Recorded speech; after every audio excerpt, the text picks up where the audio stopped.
Gloire à Dieu. J'aimerais saluer toutes les personnes qui ont répondu présentes à cette troisième soirée dans le cadre de cette série d'études ayant pour thème général le retour de Jésus. Et il est bon de rappeler ce qui avait été vu hier. Je ne voudrais pas reprendre les sous-thèmes de lundi soir, mais pour ceux qui prennent, comme je l'ai dit, le train en marche, j'aimerais vous rappeler ce que l'on a vu hier soir. On a parlé de ce qui se passe là-haut au ciel lorsque l'Église sera enlevée. On a parlé de l'Église au ciel, la remise des récompenses et ensuite les noces de l'agneau et l'adoration céleste.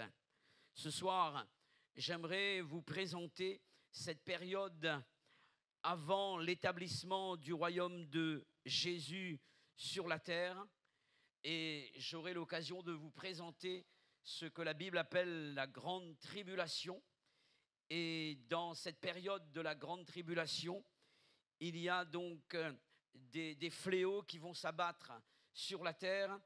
Nous allons considérer ce soir les 7 sceaux qui font partie donc de la grande tribulation. J'aimerais que nous puissions donc ouvrir la Bible ensemble dans 2 Thessaloniciens au chapitre 1er.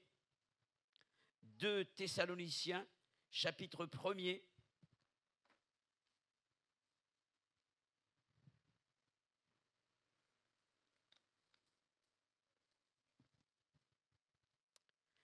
Et on lira la deuxième partie du verset 7 jusqu'au verset 10.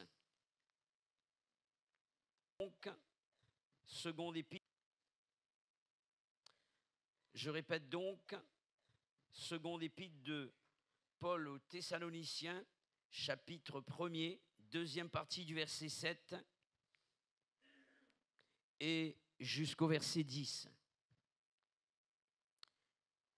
Lorsque le Seigneur Jésus apparaîtra du ciel avec les anges de sa puissance au milieu d'une flamme de feu pour punir ceux qui ne connaissent pas Dieu et ceux qui n'obéissent pas à l'évangile de notre Seigneur Jésus.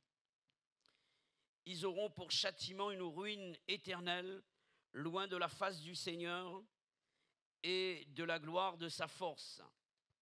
Lorsqu'il viendra pour être en ce jour-là glorifié dans ses saints et admiré dans tous ceux qui auront cru, car notre témoignage auprès de vous a été cru.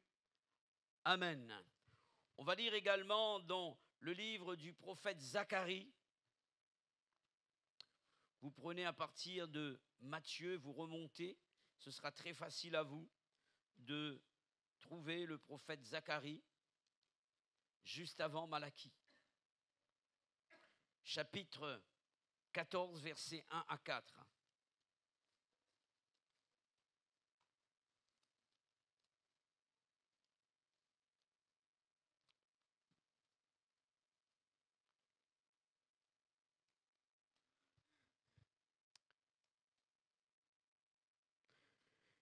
Nous lisons ensemble ces quelques paroles. Voici le jour de l'Éternel arrive, et tes dépouilles seront partagées au milieu de toi. Je rassemblerai toutes les nations pour qu'elles attaquent Jérusalem. La ville sera prise, les maisons seront pillées et les femmes violées. La moitié de la ville ira en captivité, mais le reste du peuple ne sera pas exterminé de la ville. L'Éternel paraîtra et il combattra ces nations comme il combat au jour de la bataille. Ses pieds se poseront en ce jour sur la montagne des Oliviers qui est vis-à-vis de Jérusalem du côté de l'Orient. La montagne des Oliviers se fendra par le milieu à l'Orient et à l'Occident. Et il se formera une très grande vallée. Une moitié de la montagne reculera vers le septentrion et une moitié vers le midi. Amen. Ces deux textes que nous venons de lire, frères et sœurs et chers amis, nous parlent de la deuxième étape du retour de Jésus. Il est question donc de l'établissement du royaume de Jésus sur la terre. Nous avons vu dans le livre du prophète Zacharie, il est parlé de Jésus qui va poser ses pieds sur le mont des Oliviers. Donc, il viendra sur la terre. La première étape, nous l'avons vu, il viendra sur les nuées du ciel et l'Église sera enlevée. Il est question des morts en Christ qui vont ressusciter. Et ensuite, nous les vivants, nous serons changés en un clin d'œil et nous monterons à la rencontre du Seigneur sur les nuées du ciel. Là, il est question d'autre chose. Il est question de la deuxième étape. Et Jésus sera de nouveau sur la terre. Mais avant que Jésus vienne établir son royaume sur la terre, d'autres événements vont se succéder, se mettre en place, tels que la grande tribulation. Cette période nous est décrite par Jésus dans Matthieu chapitre 24, à partir du verset 15 jusqu'au verset 35.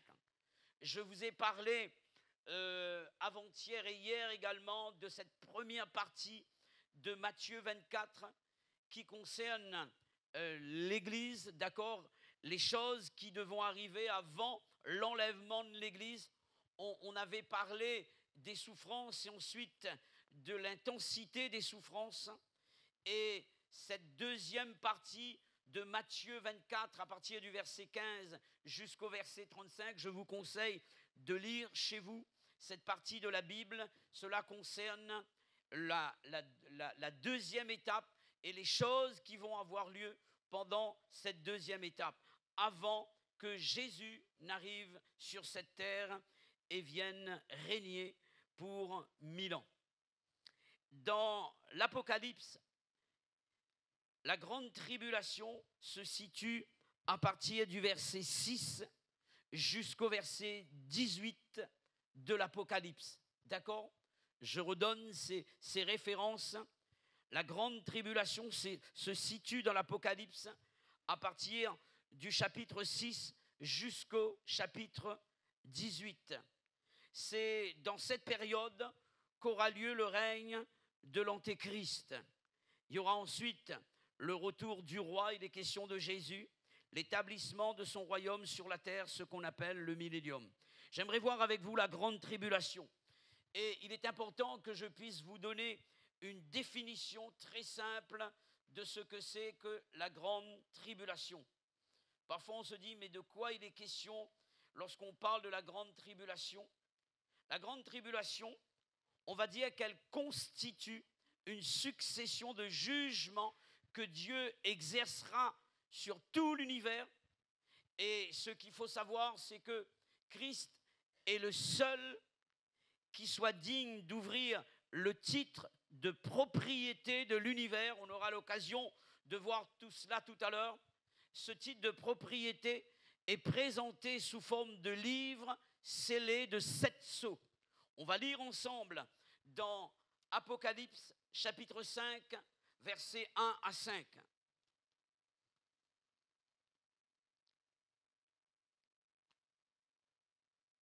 Hier, on a lu dans le chapitre 4 de l'Apocalypse pour parler du ciel et de tout ce qui se passe au ciel avec l'Église et Jésus. On va continuer dans le chapitre 5, versets 1 à 5. Puis je vis dans la main droite de celui qui était assis sur le trône. Vous vous rappelez qui c'est qui était assis sur le trône? Qui c'est qui s'en rappelle? Comment? Dieu le Père. Jésus était au milieu du trône. D'accord? Ok? Vous suivez bien. C'est possible de donner une note. J'aurais donné une note à chacun. Voilà. Donc je recommence. Puis je vis dans la main droite de celui qui était assis sur le trône un livre écrit en dedans et en dehors, scellé de 7 sceaux. Et je vis un ange puissant qui criait d'une voix forte, « Qui est digne d'ouvrir le livre et d'en rompre les sceaux ?» Et personne dans le ciel, ni sur la terre, ni sous la terre, ne put ouvrir le livre, ni le regarder. Et on continue la lecture, et je pleurais beaucoup de ce que personne ne fut trouvé digne d'ouvrir le livre, ni de le regarder. Et l'un des vieillards me dit, « Ne pleure point, voici le lion de la tribu de Juda. » Qui est le lion de la tribu de Juda? C'est Jésus. Donc le vrai lion n'est pas le diable. La Bible dit que le diable rôde comme un lion. Mais s'il est comme, cela veut dire qu'il n'est pas le vrai lion. Le vrai lion, c'est le lion de la tribu de Juda. Ici, il s'agit de Jésus. On l'appelle également le rejeton de David, a vaincu pour ouvrir le livre et ses 7 sceaux. Amen. Il est question de Jésus ici. Chaque fois que Jésus brise l'un des sceaux qui protège l'acte, le sceau nous révèle une démonstration du jugement de Dieu sur la terre. La Bible parle de 7 sceaux, d'accord? Et à chaque sceau, il est question d'un jugement. Le 7e sceau renferme 7 autres jugements qui se réalisent les uns après les autres, suite à 7 sons de trompette. Donc, dans le 7e sceau, il y a encore 7 jugements, d'accord? Le 7e sceau représente 7 jugements qui sont présentés par 7 sons de trompette. Et la 7e trompette, ou bien le 7e son de trompette, renferme encore 7 fléaux qui vont s'abattre sur la terre sous forme de coupes versées par les anges. Et la Bible appelle cela les coupes de la colère de Dieu. Donc, j'aimerais lire avec vous concernant ces choses qui sont dites ici dans Apocalypse chapitre 8, versets 1 à 6. Et ensuite, on va lire Apocalypse chapitre 16, verset 1er. Quand il ouvrit le 7e sceau, il y eut dans le ciel un silence d'environ une demi-heure. Et j'ai vu les 7 anges qui se tiennent devant Dieu, et 7 trompettes leur furent données. Et un autre ange vint et se tint sur l'autel, ayant un encensoir d'or. On lui donna beaucoup de parfums afin qu'il les offrît avec les prières de tous les saints sur l'autel d'or qui est devant le trône.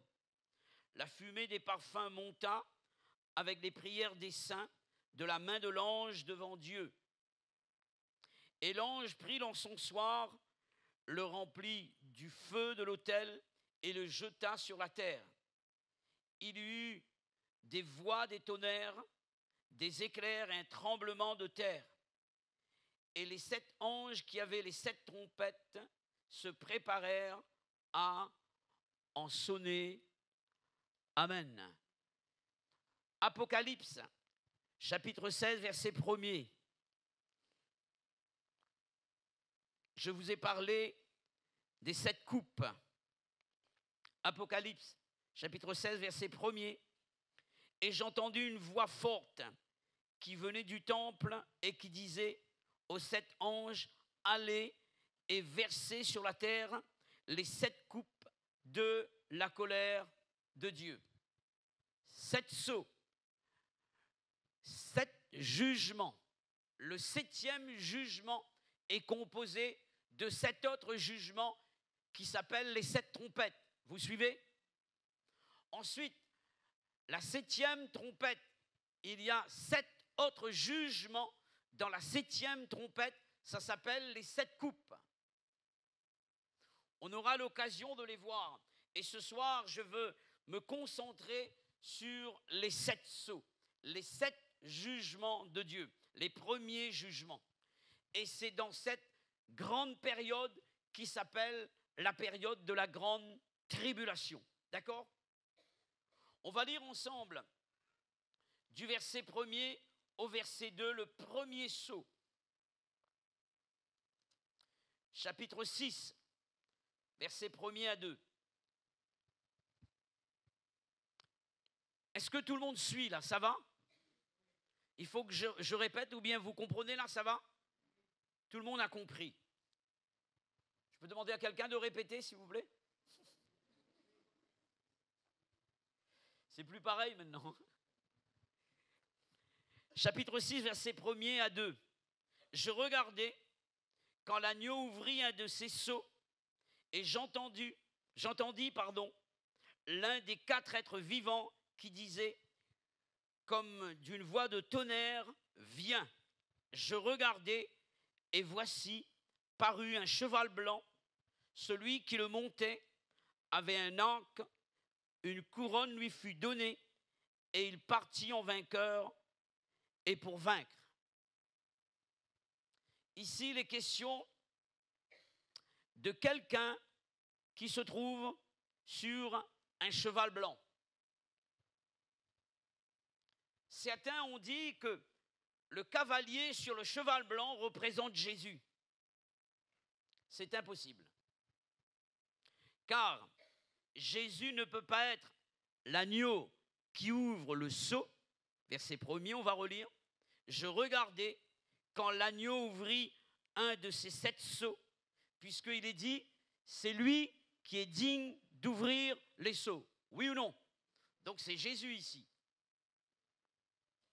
Jésus ouvre les sceaux. Donc le livre était scellé. Il est question ici de ce qui va se passer. Il ouvre le sceau pour montrer ce qui va se passer. Et je regardais, ces gens qui parlent, et voici parut un cheval blanc. Jésus ne peut pas être celui qui ouvre le sceau, d'accord? Et lui-même, en même temps, être le cavalier sur le cheval blanc qui sort du livre. Vous êtes d'accord avec cela? Donc, ceux qui ont présenté ici le cavalier sur le cheval blanc comme étant Jésus n'ont pas raison. Il serait aussi étrange qu'il soit, si c'était Jésus qui était sur le cheval blanc, il serait étrange qu'il soit sous l'ordre de l'autorité d'un des êtres vivants. Deuxième partie du verset 1er du chapitre 6. Et j'entendis l'un des 4 êtres vivants qui disait, comme d'une voix de tonnerre, viens. Jésus n'est pas sous l'autorité d'un des êtres vivants ici. Il est l'autorité suprême. Donc, si celui qui est sur le cheval blanc, n'est pas le Christ, alors qui est-il? Qu'est-ce qu'il représente? Il s'agit de tout ce qu'on appelle les faux Christ. Le cheval blanc, la couronne, ne sont que de la pure imitation. Il s'agit plutôt ici d'une série de faux Christ selon Matthieu 24, versets 23-26 qu'on va lire ensemble.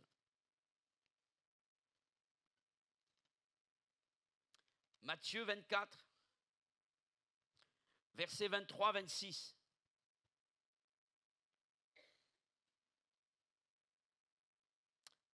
Si quelqu'un vous dit alors, le Christ est ici, ou il est là, ne le croyez pas. Car il s'élèvera de faux Christ et de faux prophètes. Ils feront de grands prodiges et des miracles au point de séduire, s'il était possible, même les élus. Là, il est question donc de ceux de la grande tribulation. Et il faut comprendre que le peuple d'Israël en fait partie. D'accord? Voici, je vous l'ai annoncé d'avance, si donc on vous dit, voici, il est dans le désert, n'y allez pas, voici, il est dans les champs, ne le croyez pas. Amen. On va lire également dans 2 Thessaloniciens chapitre 2, versets 9 à 10. 2 Thessaloniciens chapitre 2, versets 9 à 10.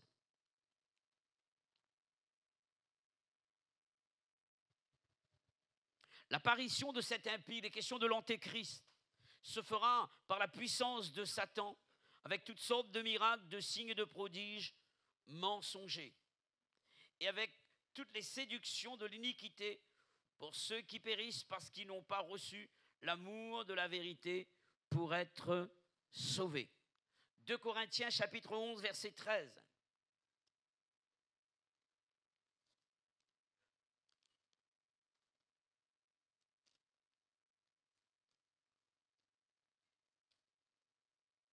Ces hommes-là sont de faux apôtres, des ouvriers trompeurs déguisés en apôtres de Christ.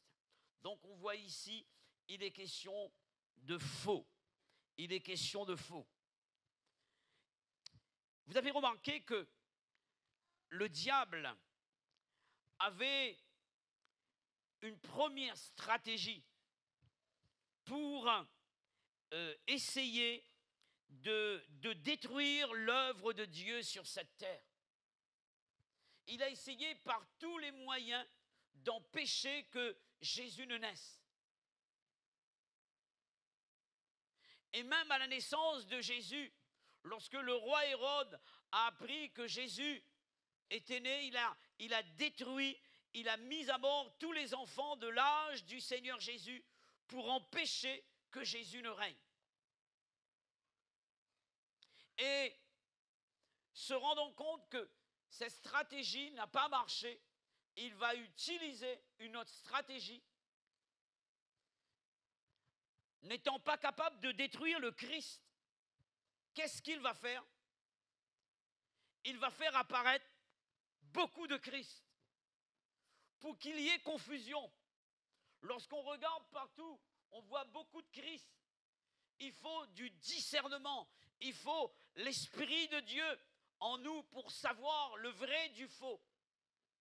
Donc, il va essayer, malheureusement, de faire apparaître des faux Christ partout pour que, justement, il y ait une certaine confusion dans le cœur des personnes et afin qu'on ne reconnaisse pas le vrai.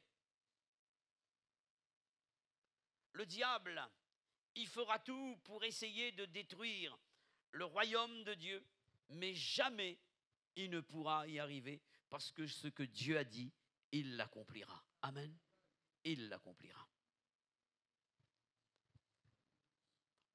On va parler du deuxième sceau, si vous voulez bien. Toujours Apocalypse, chapitre 6, versets 3 à 4. Quand il ouvrit le second sceau, j'entendis le second être vivant qui disait « Viens ». Et il sortit un autre cheval roux. Celui qui le montait reçut le pouvoir d'enlever la paix de la terre, afin que les hommes s'égorgent les uns les autres. Et une grande épée lui fut donnée. Amen. Ici, il est question d'un cheval roux. Dans le grec, il est parlé d'un rouge feu. La couleur rouge feu est l'image du sang répandu. Il est question de guerre universelle. Dans Matthieu chapitre 24, versets 6 à 7, on avait vu donc les premières souffrances, vous vous rappelez? D'accord? Jusqu'au verset 13. Et cela concernait la période de l'Église avant son enlèvement. Et là, il est question non plus de ce genre de guerre, il est question de guerre universelle qui touche l'ensemble de la terre. Et il y aura du sang sur la planète Terre d'une manière générale. Ça, c'est dans la période de la grande tribulation, avant l'arrivée de l'Antéchrist. Et l'Église sera enlevée. L'Église sera enlevée. Heureusement que Jésus a prévu les choses de cette manière. Nous n'allons pas vivre ces choses-là, mes frères et sœurs. J'aimerais vous parler, je vais essayer d'avancer puisqu'il y a pas mal de choses à voir, du troisième sceau. Toujours le même chapitre, versets 5 à 6. Quand il ouvrit le troisième sceau, j'entendis le troisième être vivant qui disait « Viens ». Je regardai, voici, parut un cheval noir, celui qui le montait, tenait une balance dans sa main. Et j'entendis au milieu des 4 êtres vivants une voix qui disait « Une mesure de blé pour un denier et 3 mesures d'orge pour un denier, mais ne fais point de mal à l'huile et au vin. Amen. » Cette fois-ci, la Bible nous parle d'un cheval noir. La couleur noire indique le deuil dans lequel les habitants de la terre seront plongés. La Bible parle de certaines choses qui vont arriver ici. Et ça touchera l'économie du pays, des pays. Il est question de l'économie mondiale qui sera touchée. 1 litre de blé au prix d'une journée de travail, un denier. 3 litres d'orge pour le même prix. On a estimé que cela représentait 10 fois le prix normal. Il s'agit de la vie dure. Il s'agit de marché noir. Il s'agit de famine. Et ces choses-là, Dieu les avait prévues et prédites. Dans le livre des Lamentations de Jérémie, ces choses sont indiquées. On va lire ensemble au chapitre 4, Lamentations de Jérémie.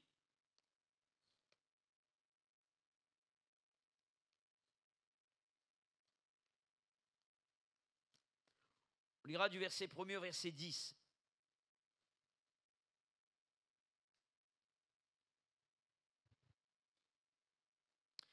Et quoi, l'or a perdu son éclat, l'or pur est altéré, les pierres du sanctuaire sont dispersées. Au coin de toutes les rues, les nobles fils de Sion, estimés à l'égal de l'or pur, seront regardés, hélas, comme des vases de terre, ouvrage des mains du potier. Les chacals même présentent la mamelle, ils allaitent leurs petits. Mais la fille de mon peuple est devenue cruelle, comme les autruches du désert. La langue du nourrisson s'attache à son palais, desséché par la soif. Les enfants demandent du pain et personne ne leur en donne. Ceux qui se nourrissaient des mets délicats périssent dans les rues. Ceux qui étaient élevés dans la pourpre embrassent les fumiers. Le châtiment de la fille de mon peuple est plus grand que celui de Sodome, détruite en un instant, sans que personne ait porté la main sur elle. Ces princes étaient plus éclatants que la neige, plus blancs que le lait. Ils avaient le teint plus vermeil que le corail. Leur figure était comme le saphir. Leur aspect est plus sombre que le noir par rapport à ce qui se passe. On ne les reconnaît pas dans les rues. Ils ont la peau collée sur les os, sèche comme du bois. Ceux qui périssent par l'épée sont plus heureux que ceux qui périssent par la faim, qui tombent exténués, privés de fruits des champs. Les femmes, malgré leur tendresse, font cuire leurs enfants. Ils leur servent de nourriture au milieu du désastre de la fille de mon peuple. Voici ce que la terre vivra lorsque l'Église sera enlevée. Alors je pose la question à un chrétien ce soir. Souhaites-tu que ton fils vive cette chose-là? Souhaites-tu que ta fille vive ces fléaux-là? Souhaites-tu que les membres de ta famille vivent ce que la Bible mentionne ici? Parfois, on prend à léger le salut des membres de notre famille. Pour moi, c'est quelque chose de primordial. Je préfère voir mon fils, un membre de ma famille, un converti, ne pas avoir une position sociale dans cette société, mais avoir son âme sauvée.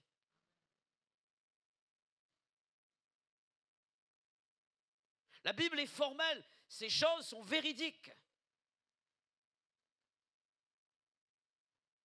Et je pense que l'Église doit prêter attention à la parole de Dieu, afin de faire en sorte qu'un plus grand nombre soit sauvé et soit épargné de toutes ces choses-là. Si nous disons que nous aimons les gens, nous devons leur parler de Jésus, alléluia, pour éviter que ces gens vivent ces fléaux qui vont venir et qui font partie des prédictions et de la parole de Dieu. Alléluia.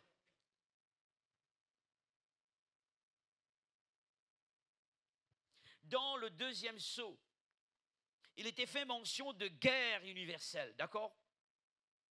Et quoi de plus normal de constater ici, dans le troisième sceau, que ce genre de guerre, je parle de guerre universelle, entraîne un fléau d'une telle envergure. Il est question de restrictions alimentaires. Même les plus riches de la terre vivront ces choses-là. Il n'y aura plus de nourriture comme il faut. Vous vous rendez compte? Une mère mangera l'enfant qu'elle a mis au monde parce qu'il n'y aura plus rien à manger. C'est ce que la Bible déclare. Que Dieu nous ouvre les yeux sur ce qui va se passer, afin que nous puissions prendre en considération cette mission que Dieu nous a confiée. Amen. Quatrième sceau. Apocalypse, chapitre 6, versets 7 à 8.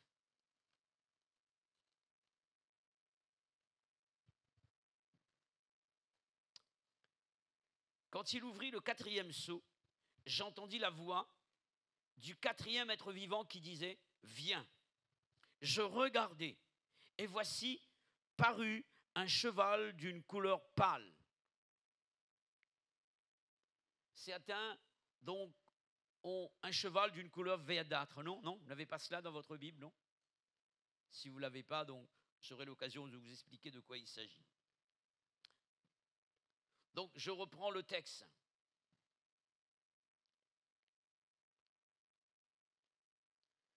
Je regardais, voici parut un cheval d'une couleur pâle ou d'une couleur verdâtre. Ceux qui le montaient se nommaient la mort. Et le séjour des morts l'accompagnait. Le pouvoir leur fut donné sur le quart de la terre. Le quart de la terre est touché par la mort.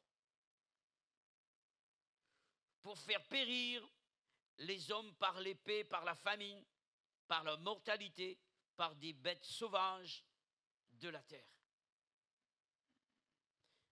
La Bible parle, dans ce quatrième sceau, d'un cheval de couleur verdâtre ou pâle. En grec, la couleur verdâtre est traduite par chlorophylle, qui décrit la pâleur, la lividité, extrêmement pâle. Lorsqu'on dit quelqu'un est pâle, c'est comme quoi? Comme la mort, non? C'est exactement cette expression ici. La mort va frapper. Il est question de la mort qui va frapper à une échelle mondiale. D'après les informations qu'on a déjà données, on comprend qu'il s'agit des conséquences des jugements de la deuxième et de la troisième, du deuxième et du troisième sceau.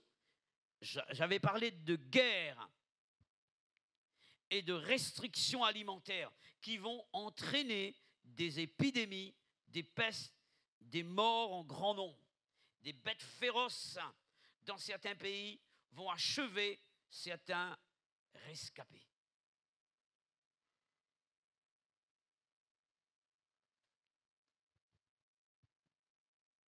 Ici, il est question de phénomènes terribles. Un quart de la terre sera détruit. Lorsqu'il est dit un quart de la terre, ce n'est pas la terre elle-même, mais les habitants de la terre. Un quart d'êtres humains. La terre fait actuellement 7 milliards 600 millions d'habitants.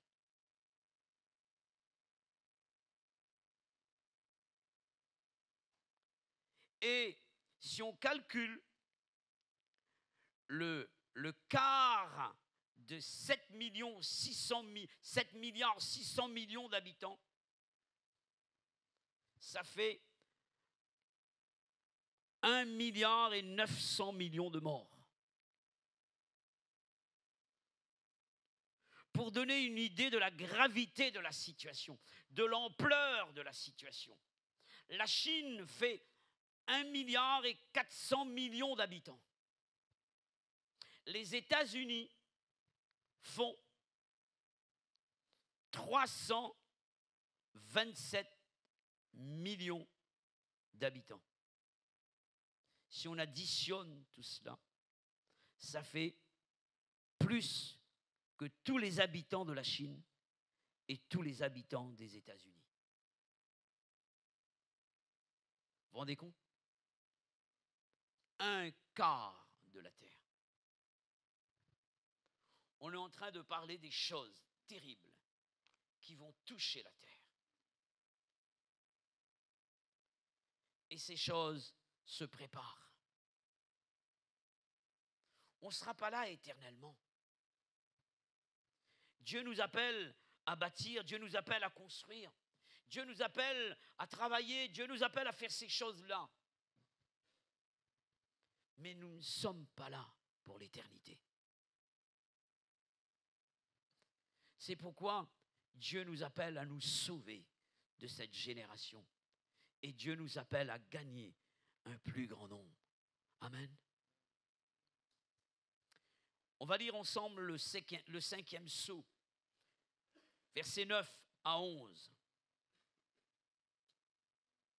Quand il ouvrit le cinquième sceau, je vis sous l'autel les âmes de ceux qui avaient été immolés, à cause de la parole de Dieu et à cause du témoignage qu'ils avaient rendu. Ils criaient d'une voix forte en disant: jusque à quand, maître saint et véritable, tardes-tu à juger et à tirer vengeance de notre sang sur les habitants de la terre? Une robe blanche fut donnée à chacun d'eux, et il leur fut dit de se tenir en repos quelque temps encore, jusqu'à ce que fût complet le nombre de leurs compagnons de service et de leurs frères qui devaient être mis à mort comme eux. Cinquième sceau. Ce sceau ouvert nous fait découvrir la force de la prière des âmes martyrs sous l'autel. Il ne faut surtout pas concevoir ces paroles d'une manière littérale, pensant que ces âmes sont captives et attendent la délivrance. Car une âme sauvée ne peut plus être encore captive. D'accord? Quand une âme est sauvée, elle est sauvée. La pensée exprimée est celle-ci: la mort sanglante des martyrs qui n'ont pas renié le Christ et qui ont été mis à mort à cause de leur foi. Cette mort a été un sacrifice agréable à Dieu. Leur sang parle dans un sens spirituel. Lorsqu'il est dit ici, donc, dans ces versets que nous avons pu lire ensemble, il est dit les âmes de ceux qui avaient été immolés à cause de la parole de Dieu, à cause du témoignage qu'ils avaient rendu, criaient d'une voix forte en disant « Jusqu'à quand, Maître, saint et véritable, tarderas-tu à juger, à tirer vengeance de notre sang sur les habitants de la terre ?» En fait, il est question du sang de ces martyrs qui crient vengeance, qui parlent. Et la Bible dit ceci, qu'il y a un sang qui parle, le sang de Jésus. Mais il est parlé d'un autre sang qui a parlé. C'est le sang d'Abel. Le sang de Jésus parle mieux que celui d'Abel. Cela veut dire que le sang d'Abel parle également. D'accord ? Si le sang de Jésus parle mieux, cela veut dire que le sang d'Abel parle. Le sang d'Abel crie vengeance. Et c'est la même chose, la même idée qui est exprimée ici. Des personnes qui ont été martyrs par rapport à leur foi et qui n'ont pas renié le Christ. Nous connaissons le martyre d'Étienne, d'accord ? L'histoire raconte que Paul, après avoir été torturé, fut décapité sous le règne de Néron en 67 après Jésus-Christ. Lorsque donc Néron a incendié la vieille ville de Rome. En fait, la Bible dit ceci, que l'âme, c'est le sang, n'est-ce pas? Il faut prendre la pensée de cette manière. Le sang parle. Le sang des martyrs demande au maître de venger. Et tout en sachant que le verbe venger signifie faire droit. Faire droit. Car Dieu, ou bien faire justice. Car Dieu est le Dieu de justice. Amen. Toutes ces personnes qui ont été touchées et qui sont devenues martyrs à cause de Christ. Et dans Hébreux 11, il est parlé de cette catégorie de personnes à la fin de Hébreux 11. Il est dit que ces personnes n'ont pas obtenu la promesse de Dieu, la délivrance, parce qu'ils ont vu une promesse plus grande. Alléluia. Et Dieu doit établir justice. Ça me fait penser lorsque Salomon va prendre le règne, va succéder David. Salomon, donc, à un moment donné, David avait des ennemis. Et il a gracié tous ses ennemis à un moment donné. Vous avez remarqué? Mais à un moment donné, il va dire à Salomon, tu dois venger ses ennemis. Et il y a un temps où la justice de Dieu sera faite. Ces personnes qui ont touché à l'Église. Ici, donc, le sang réclame vengeance. La réponse de Dieu à la demande du sang des martyrs. Dieu va faire comprendre qu'il faut encore patienter avant que ce jugement n'arrive. Car les persécutions que doivent subir les saints qui vont donner leur cœur à Jésus pendant cette période de la grande tribulation, parce que certains, très peu, seront quand même sauvés pendant cette période de grande tribulation. Je vais vous montrer d'après la Bible. Très peu. Donc, je relis le texte, d'accord ?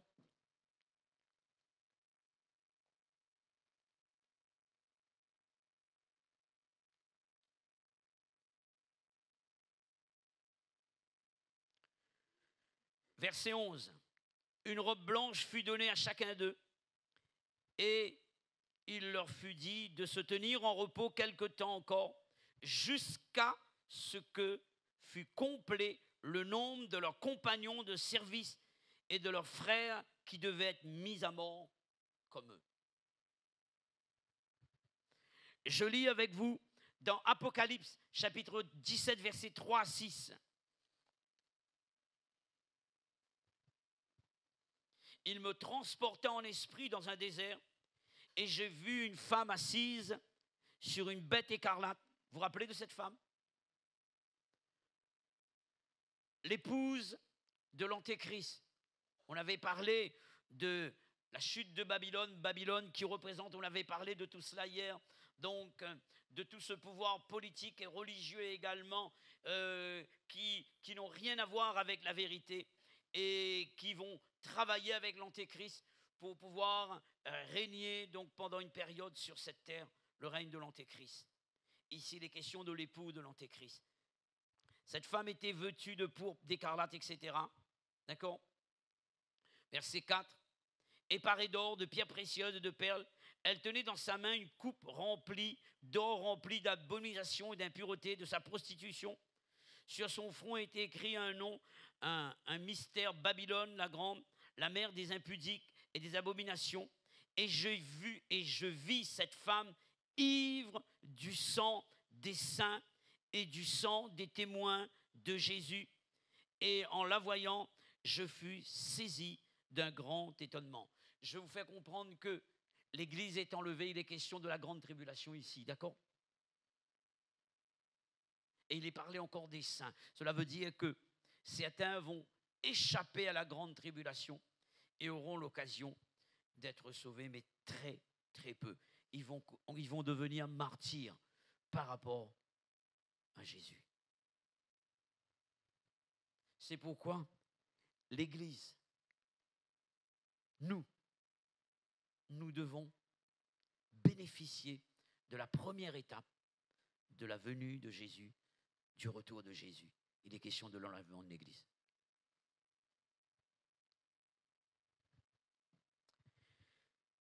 Sixième saut, et je vais terminer. Versets 12 à 17,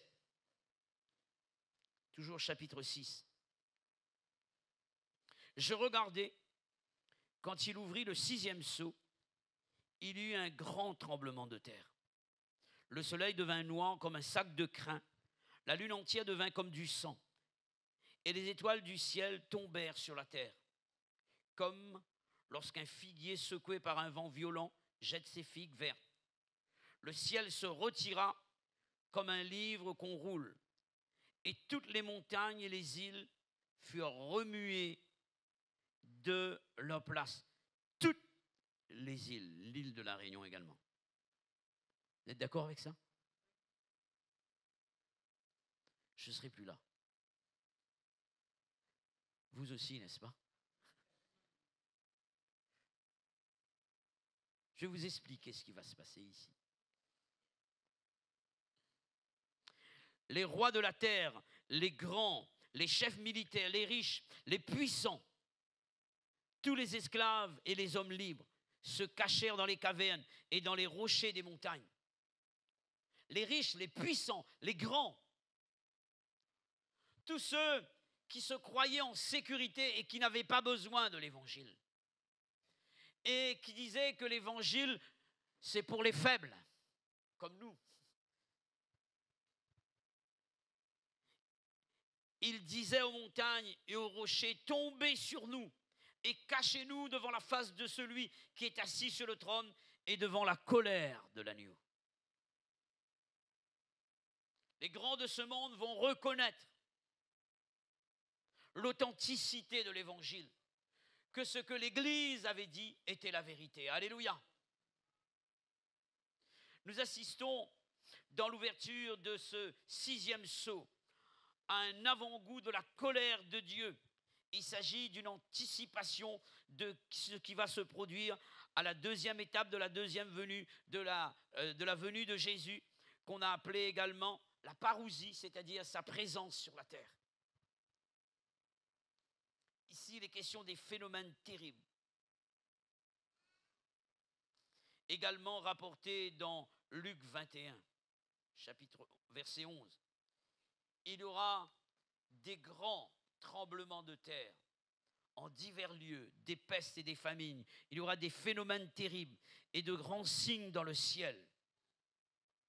Et Ésaïe avait prophétisé là-dessus. On va lire dans Ésaïe chapitre 13, versets 10 à 13.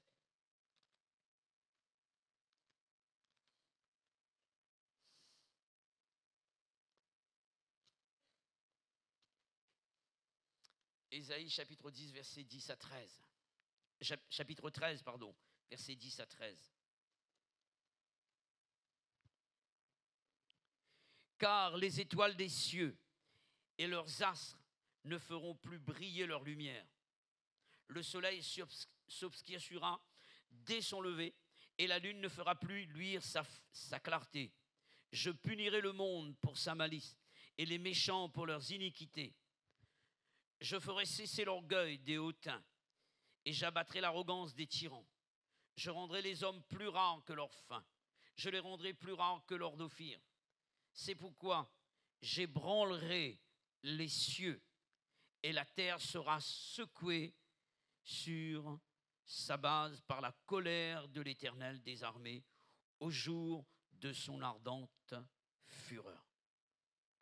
C'est ce que Ésaïe avait prophétisé. Et c'est ce qu'on va vivre. Non pas nous, mais ceux qui ne seront pas enlevés avec l'Église. Le déploiement de puissance manifesté dans ce 6e sceau est particulier car les calamités s'intensifient de plus en plus. Tremblement de terre, ici, il est parlé d'un tremblement de terre. J'aimerais quand même relire cela avec vous, c'est important. Voyez ce que ce tremblement de terre va produire.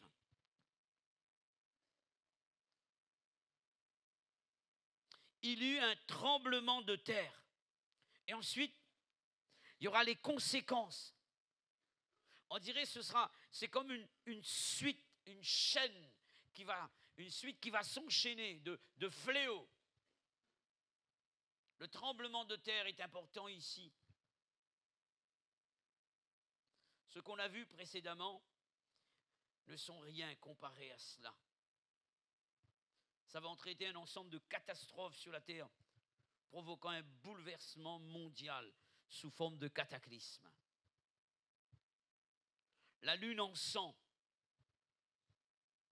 Ici, la lune en sang nous parle de nombreuses éruptions volcaniques où de grandes quantités de cendres seront libérées dans l'atmosphère, donnant au soleil sa couleur noire et la lune sa couleur rouge de sang.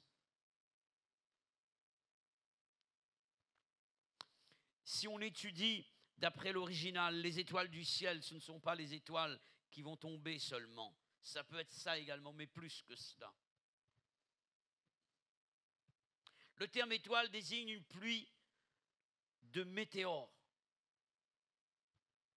Question de corps solides venant de l'espace. Vous avez entendu parler de météores qui tombent.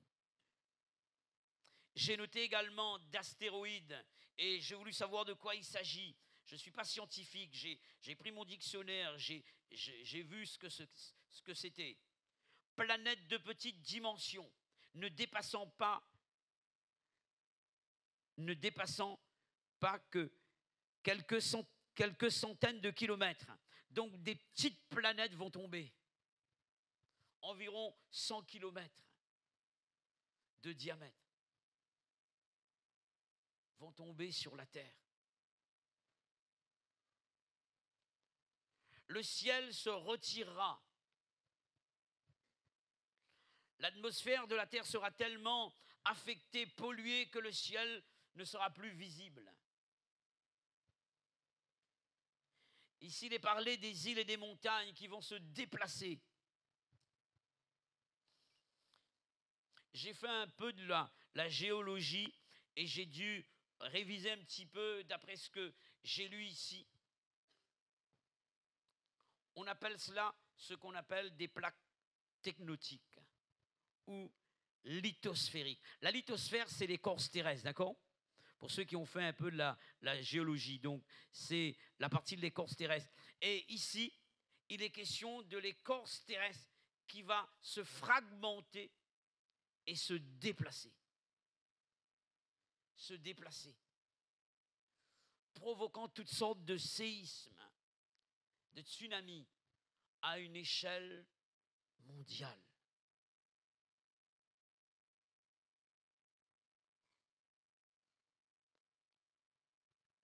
J'aimerais vous rappeler une chose déjà. Lorsque l'Église sera enlevée, il y aura toutes sortes d'événements, de choses dramatiques qui vont avoir lieu. Admettons que je suis un pilote d'avion, je suis chrétien. Jésus revient. Qu'est-ce qui va se passer d'après vous? L'avion va tomber. Je suis conducteur de train. Le train va dérailler. Je suis conducteur de voiture. Et il y a plusieurs conducteurs, conductrices de voitures dans l'île et dans le monde entier. Qu'est-ce qui va se passer? Je parle de l'enlèvement de l'Église, là.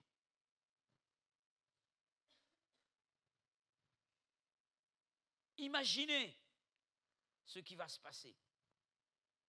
Un médecin est en train d'apporter, donc, d'opérer un malade entre la mort et la vie.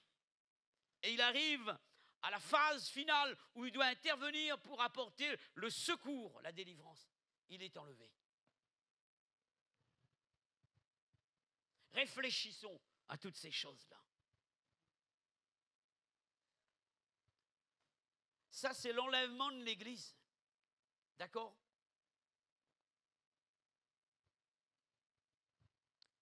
Et la Bible parle des choses pires et nous venons de les voir là, pendant cette période de grande tribulation.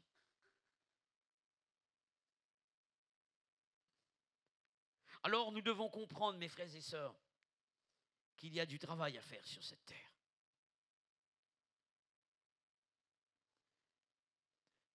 Je ne vous parlerai pas du 7e sceau, je n'aurai pas l'occasion de présenter le 7e sceau, mais j'aimerais quand même, avant l'ouverture du 7e sceau, représenté par cette trompette, Jean a vu deux choses, et j'aimerais les voir avec vous très rapidement. J'aimerais vous parler des 144 000.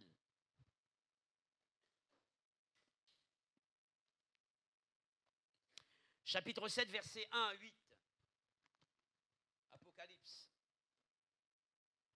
Après cela, je vis 4 anges debout aux 4 coins de la terre. Ils retenaient les 4 vents de la terre afin qu'il ne soufflât point de vent sur la terre, ni sur la mer, ni sur aucun arbre. Et je vis un autre ange qui montait du côté du soleil levant et qui tenait le sceau du Dieu vivant. Il cria d'une voix forte aux 4 anges à qui il avait été donné de faire du mal à la terre et à la mer. Il dit: ne faites point de mal à la terre, ni à la mer, ni aux arbres, jusqu'à ce que nous ayons marqué du sceau le front des serviteurs de notre Dieu. Nous sommes dans la grande tribulation. Il y a encore des serviteurs de Dieu ici. Les questions des Juifs, d'accord? Et j'entendis le nombre de ceux qui avaient été marqués du sceau, 144 000, de toutes les tribus des fils d'Israël. Donc il est donné du verset 5 jusqu'au verset 8, les 12 tribus d'Israël. Et j'ai remarqué que dans une tribu, à la place d'Éphraïm, il y a le nom de Joseph. Ce ne sera pas mon message. Vous savez que les fils de Joseph, ça a été Éphraïm et Manassé, d'accord? Donc, au lieu, il est écrit Manassé ici, mais le nom d'Éphraïm n'y est pas et c'est Joseph qui est mentionné ici. On aura l'occasion de parler de toutes ces choses plus tard. Ce que j'aimerais dire ici, parler des 144 000. Il y a une religion qui nous parle de 144 000 comme étant leurs fidèles, leurs adeptes, qui vont monter au ciel. Et les autres seront sur la terre. Ici, il s'agit de la conversion des Juifs. Cette conversion aura lieu après l'enlèvement de l'Église, à cause des jugements des 7 trompettes qui vont venir. afin que les Juifs puissent remplir leur mission sur la terre, c'est-à-dire un travail d'évangélisation. Dieu les a marqués d'un sceau. Le sceau est une marque de propriété en vue d'un service. Israël sera épargné des fléaux des 7 trompettes pour pouvoir librement devenir témoin de Dieu ici-bas. Il sera témoin de Dieu pendant une première partie de la 70e semaine. On va parler de cela plus tard, très bientôt, qui correspond à la première partie de la grande tribulation, sachant que la grande tribulation doit durer 7 ans, donc 3 ans et demi avant l'arrivée de l'Antéchrist, avant l'apparition de l'Antéchrist. Et Israël donc vivra cette période de la grande tribulation, la première partie de la grande tribulation. Et ensuite, Israël sera témoin. Donc, les 7 trompettes, les fléaux des 7 trompettes n'atteindront pas Israël. Donc, vous comprenez, ici, il est question du salut du peuple d'Israël. Vous avez entendu parler de l'église messianique. Les questions du peuple d'Israël. Il y a certains Israélites ou Israéliens qui sont sauvés parce qu'ils ont donné leur cœur à Jésus. Mais Dieu viendra, Jésus viendra pour les Juifs, d'accord? Pour les Juifs, le salut des Juifs. L'apôtre Paul en parle dans Romains également, d'accord? On va parler d'une foule immense. Et je termine. Chapitre 7, versets 9 à 17.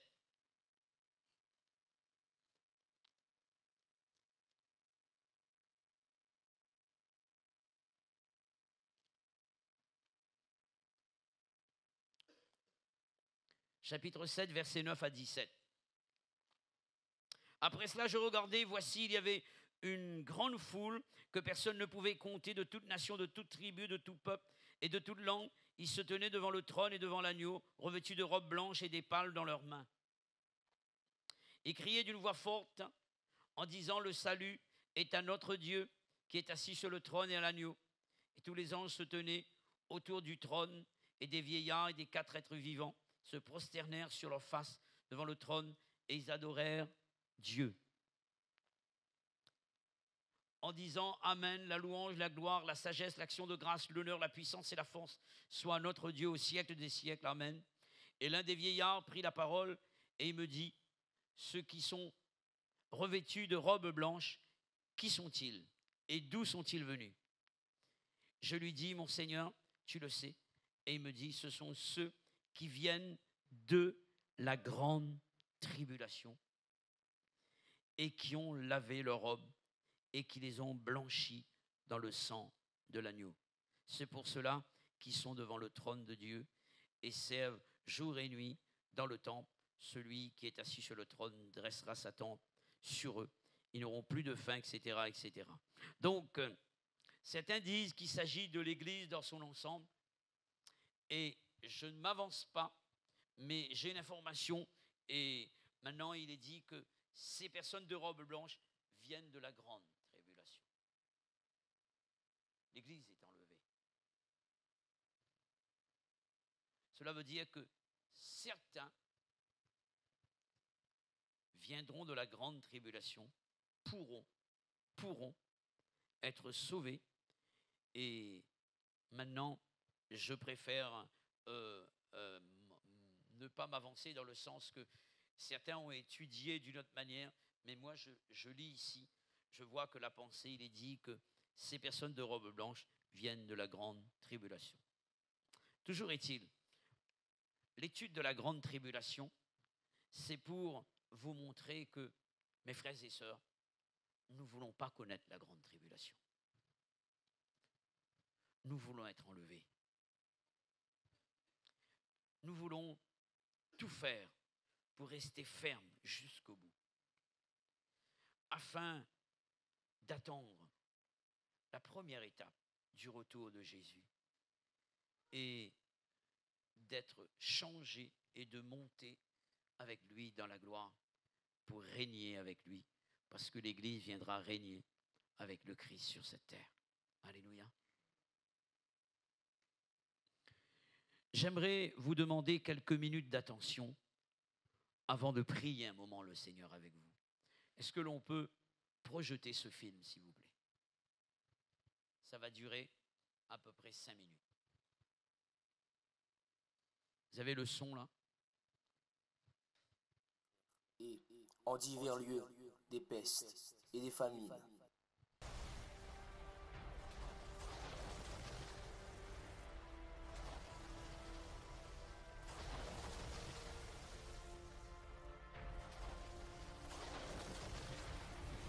Tout cela ne sera que le commencement des douleurs.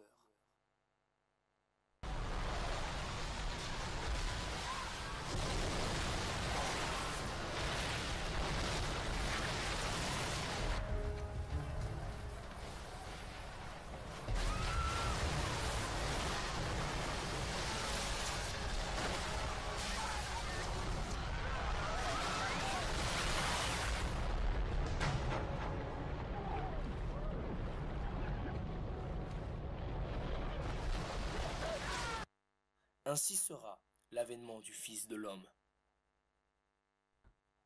Mes amis, tout de suite après l'enlèvement de l'Église,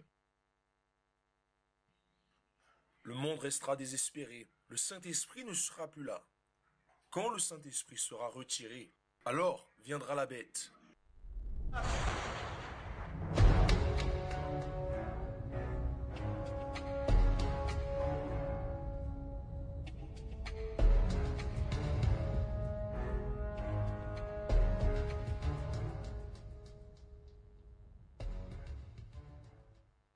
Les avions perdront leurs pilotes. Et de grands désastres arriveront. Des automobilistes disparaîtront à toute heure.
Vous avez vu ça? Il a disparu.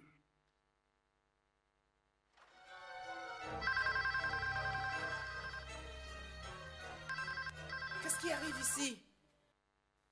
Oh, qu'est-ce qui se passe?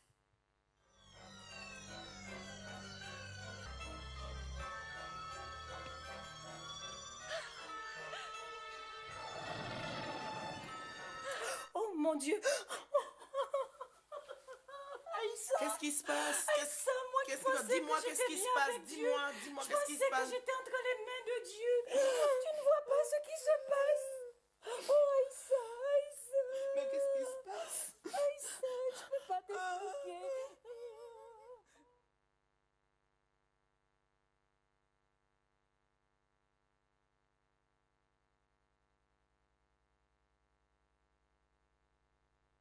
Veillez, car vous ne savez ni l'heure ni le jour que le Fils de l'homme viendra.